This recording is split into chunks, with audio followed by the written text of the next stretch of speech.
आदमी ने बस रेत पर हल्का सा पानी छिड़का। अचानक खिड़की के बाहर हल्की बूंदाबांदी शुरू हो गई। अपनी शंका की पुष्टि करने के लिए उसने कुछ बार और छिड़काव किया। नतीजा ये हुआ कि जोरदार बारिश शुरू हो गई और हैरानी की बात यह थी कि सिर्फ उसी जगह बारिश हो रही थी जहां उसने पानी छिड़का था। बगल के कस्बे में तो अब भी धूप खिली थी। जब कयांग भाई को यह रहस्य समझ आया तो उन्होंने कस्बे के लिए कुछ करने का फैसला किया। रात की खामोशी में वो चुपचाप काम पर लग गए। सबसे पहले उन्होंने सड़क किनारे का गड्ढा भर दिया, फिर सूखा पेड़ उखाड़ दिया, आखिर में कस्बे का सारा कचरा साफ कर दिया। इसी दौरान उन्होंने सड़क पर घूमते एक आवारा कुत्ते को देखा तो उन्होंने अपनी बची हुई चिकन की हड्डियां रेत में डाल दी। लेकिन अचानक आए इस विशाल बदलाव से बेचारा कुत्ता डरकर भाग गया। कयांग भाई की मेहनत से पूरा कस्बा हैरान रह गया, लेकिन उन्होंने हार नहीं मानी। हालांकि कस्बे का माहौल सुधर गया था, मगर आर्थिक स्थिति अब भी खराब थी। दुनिया में शायद ही कोई इस छोटे से कस्बे के बारे में जानता था। गांव वालों की गरीबी दूर करने के लिए कदयांग भाई ने रात रात भर जागकर रेत पर एक विशाल लाइट हाउस बना दिया। अनुमान से परे उस लाइट हाउस की रोशनी में कस्बा धीरे धीरे एक पर्यटन शहर में बदल गया। जैसे जैसे पर्यटक आने लगे, आर्थिक स्थिति भी तेजी से सुधरने लगी। सबको लगा कि ये सब कस्बे के मेयर की बदौलत हुआ है। आखिर लोगों की नजर में सिर्फ मेयर के पास इतनी ताकत थी कि वो एक रात में कस्बे की किस्मत बदल दे, लेकिन मेयर ने भी सारा श्रेय खुद ले लिया।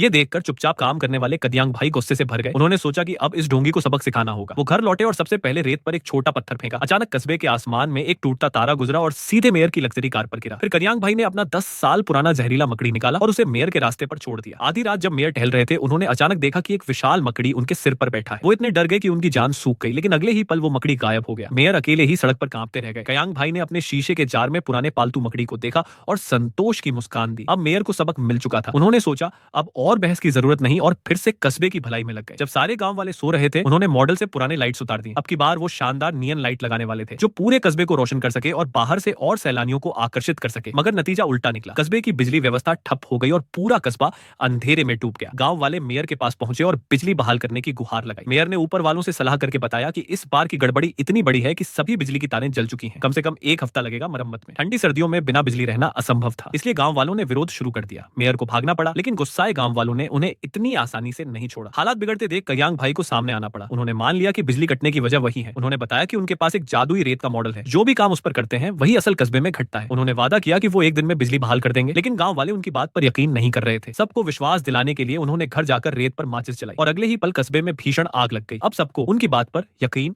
हो गया। ये देखकर मेयर पुलिस के साथ उनके घर में घुस आए। जब उन्होंने मेज पर रेत देखी तो उनके मन में एक बड़ा विचार आया। वो कस्बे को एक और लास वेगास बनाना चाहते थे। कदयांग भाई ने कहा कि अगर मॉडल से प्रकृति के नियम तोड़े गए तो गंभीर नतीजे होंगे, लेकिन मेयर ने धमकाकर अपने आदमियों को रेत उठाने का आदेश दे दिया। लड़ाई झगड़े में रेत का मॉडल जमीन पर गिर गया और उसी वक्त कस्बे में भयंकर कंपन हुआ। अगले दिन साफ सुथरा कस्बा मलबे में बदल चुका था। ऐसा लग रहा था जैसे किसी भयावह आपदा ने सब कुछ तबाह कर दिया। कस्बा रातों रात सीरिया जैसे खंडहर में बदल गया।